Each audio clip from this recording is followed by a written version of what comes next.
Hello, I've been asked to answer question 9.2 in the homework, and this question is asking about figuring out the N, or the number of subjects needed to run an experiment. So I'll go ahead and show how to do that now.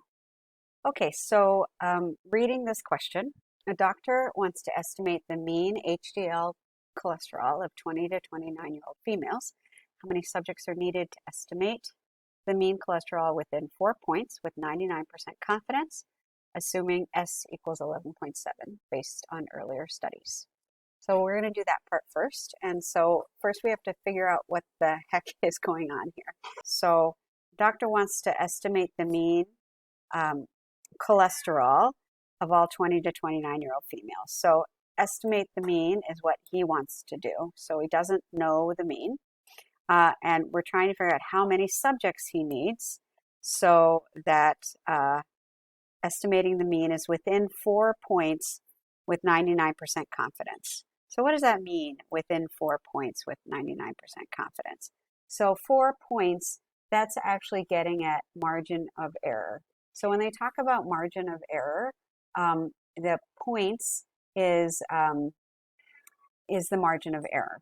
So if we have a confidence interval, it's going to be 2 times the margin of error. Or so we have our estimate for our mean plus the margin of error and then minus the margin of error. So we're going plus 4 points minus 4 points is what they're talking about.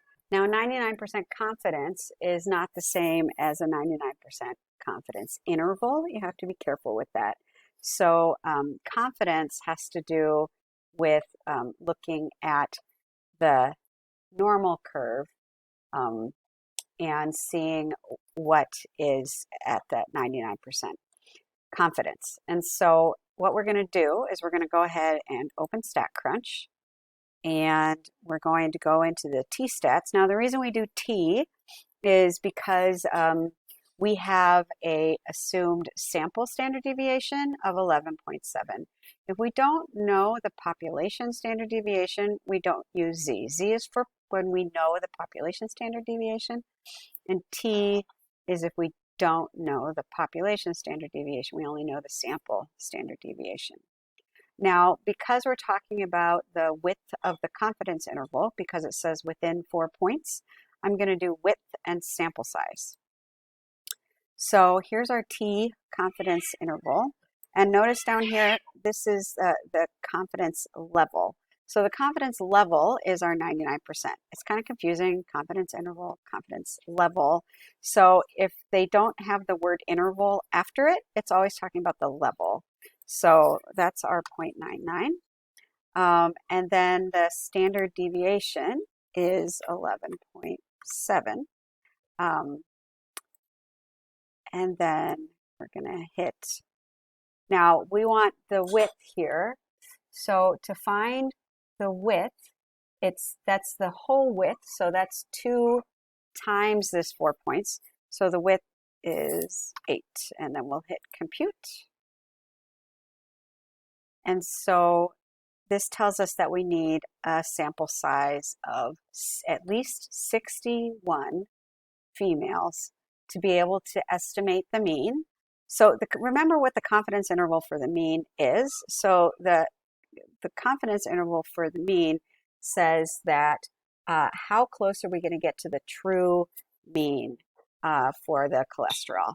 And so if we're going to be within 4 points, that means that this is going to calculate, this is going to tell us that the true mean, we have a 99% confidence that the mean that we get out of this experiment with 61 females is going to be the same as the true mean within plus or minus 4.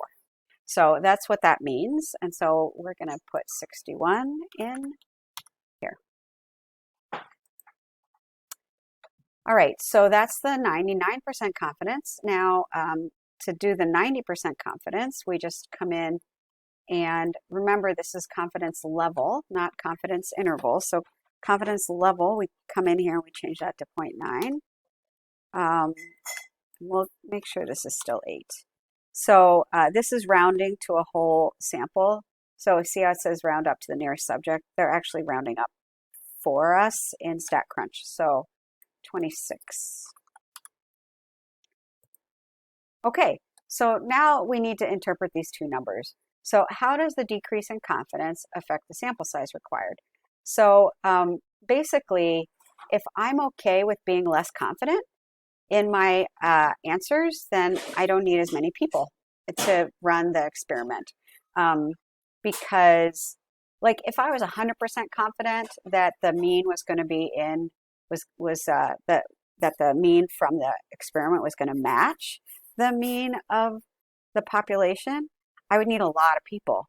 So as I get less confident, I need fewer people. And so basically, that's what is trying to get you to recognize here.